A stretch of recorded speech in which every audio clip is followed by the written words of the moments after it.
Hello everyone, so today I'm making a video for you about homophobia. What? Jacob doing a video about gay rights? That's so unlike him. How uncharacteristic. I'd also like to point out that today I both look and feel terrible. So obviously, the perfect time to make a YouTube video. Oh well, whatever. As my completely made up foul-mouthed Spanish grandmother used to say, que sera, sera. Cunt. Anyway, so a few days ago I saw the trailer to a new film coming out entitled God's Not Dead, which tells the story of the young, plucky Christian university student who rubs his angry, militant atheist professor up the wrong way. The angry atheist professor tries to force his lack of belief onto all his students, and when the Christian student refuses, they get into a massive argument, and they decide to have somewhat of a debate about God. The trailer crescendos with the Christian student shouting at his atheist professor, "Why do you hate God?" It's basically just a cacophony of shit, to be honest. It includes all your favourite atheist stereotypes, that atheists are generally unkind and malicious, that we force our lack of belief in God on other people, that in general atheists have had no real meaningful experience of Christianity, that we atheists think that we're smarter than religious people, and my personal favourite, the idea that atheists hate God, which is obviously hilarious and ridiculous because how can you hate something if you don't think that that thing exists? It would be like me saying that I hate bisexuals.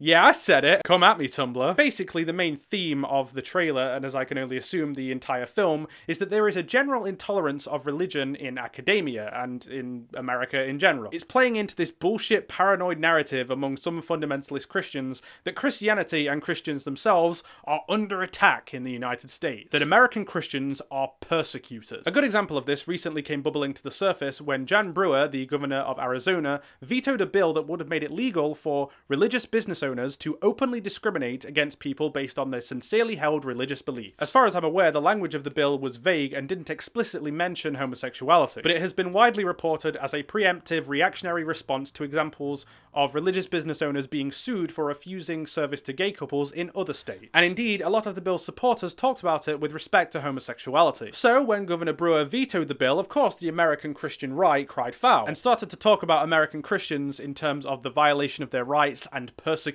Three good examples come from Michele Bachmann, Matt Barber, and Todd Starnes, which all other aspects of his personality aside, is a horrible, horrible name. He honestly might as well be called Plop Flurbs. Todd Starnes, Plop Flurbs. Ugh, they're just both horrible. Anyway, moving on. Let's look at Michele Bachmann first. After Jan Brewer vetoed the bill, Michele Bachmann, the congresswoman for Minnesota's 6th district, had the following to say. I think the thing that is getting a little tiresome, the gay community, they have so bullied the American people, and they've so intimidated politicians. The politicians fear them, so that they think they get to dictate the agenda everywhere. So according to Michele Bachmann, saying, "Please don't discriminate against me," constitutes bullying on their part against other Americans. Okay, moving on. Matt Barber, who is a spokesperson for the insanely anti-gay Liberty Council, which is an American conservative public interest law firm and ministry, had the following to say when talking about the vetoing of the Arizona law. Pretty soon, Christians are going to have to start wearing a yellow cross. You know, like, are we in 1939 Germany here? Okay, so here, Matt Barber is comparing religious business owners in Arizona to Holocaust victims. He's comparing the fact that religious people in Arizona just barely missed out on legalizing their ability to openly discriminate against gay people to those who were victimized, arrested, tortured, and murdered by the Nazis. Wow, what a dick. Lastly, we have Todd Starnes, who is an American conservative commentator and columnist. After Jan Brewer vetoed the bill, Todd Starnes tweeted this on the 27th of February. Arizona Governor Jan Brewer makes Christians in her state second-class citizens. As the more acute among you will have realized, Plop has a really funny habit of co-opting gay rights rhetoric. When gay people say, we are second-class citizens because we can't get married, adopt kids, give blood, serve in the military, and just get fucked with on a daily basis, he sees that and says, haha, I'm going to take the way they talk and compare it to how I feel as a Christian because some other Christians don't explicitly have the ability to openly tell gay people to go fuck themselves. Arizonan Christians are second-class citizens because they can't put their hate into practice. Damn you, gays! This kind of thinking is akin to harassing someone for years and years, and when that person finally calls the police and they come around to arrest you, you saying that the way you're being treated constitutes harassment. It's like constantly punching someone in the face, and when they say, please stop punching me in the face, you say, don't say that to me, that's like a punch in the face. face. The fact of the matter is, Christians in America generally occupy some of the more privileged positions in American society. The vast majority of the American population, at somewhere around 75% of people in the United States, identify as Christian. This is especially interesting when you compare it to religious affiliation in both houses of the American legislature. Christians make up 89.3% of politicians in the American House of Representatives and 85% of politicians in the United States Senate. So indeed, as well as making up the vast majority of the general population, Christians are politically overrepresented in America. So far, there has never been an openly atheist or non-Christian president of the United States. This trend is so strong that in the 2012 elections, people were legitimately asking, is America ready for a Mormon president in Mitt Romney? Is America ready for a slightly different type of Christian as president? Like I said, American Christians are generally among the more privileged in American society. Christians in America are not persecuted. What is actually happening is that the privilege that these Christians generally enjoy in American society is slowly being chipped away. Don't get me wrong, Christians are still massively privileged by any reasonable standard, but as support for gay rights increases in the United States, nasty fundamentalist Christians are slowly losing their ability to be quite so nasty and demeaning to gay people. It is not them being persecuted, it is a tiny incremental loss of their privilege. Think of it this way, gay people are down here and Christians are up here. When a law is passed or society changes ever so slightly in favour of gay people and gay rights, and this happens,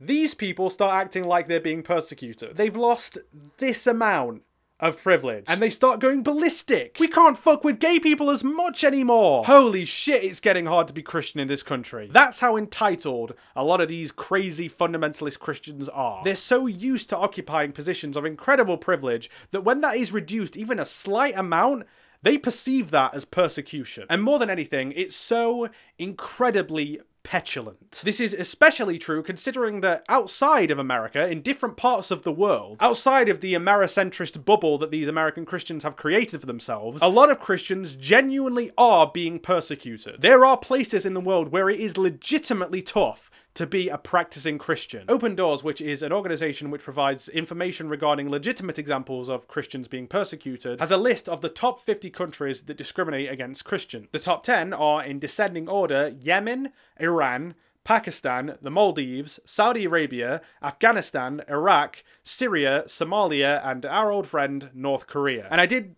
just randomly notice that America is not in the top 50. That's very strange considering the way that Michelle, Matt, and Plop talk about it. How odd. Anyway, of these top 50 countries where Christians are persecuted the most, the vast majority of them have majority Muslim populations or sizable Muslim communities. It is literally illegal to be Christian in some of these countries. There are widespread reports of the kidnapping, torture, and murder of Christians in a number of these countries, including in Egypt, Indonesia, Iran, Pakistan, Saudi Arabia, China, North Korea, Nigeria, etc., etc. These are Christians who are being legitimately persecuted and legitimately fucked with on a daily basis. These are Christians that every day face the prospect of being murdered, tortured, harassed, arrested, executed, based solely on the fact that they are Christian. That is persecution. Not you being told that you can't discriminate against gay people in one particular way. That ain't persecution. And for you to say that it is, and say that gay people are bullying Americans, that Christians are second-class citizens, and that Christians are comparable to Holocaust victims, is just a little bit fucking shitty. It is a shitty thing to say. So fuck you, Michele Bachmann. Go fuck yourself, Matt Barber. And Todd Starnes, go suck a dick. Hey, you never know. You might even like it. See you later, everyone.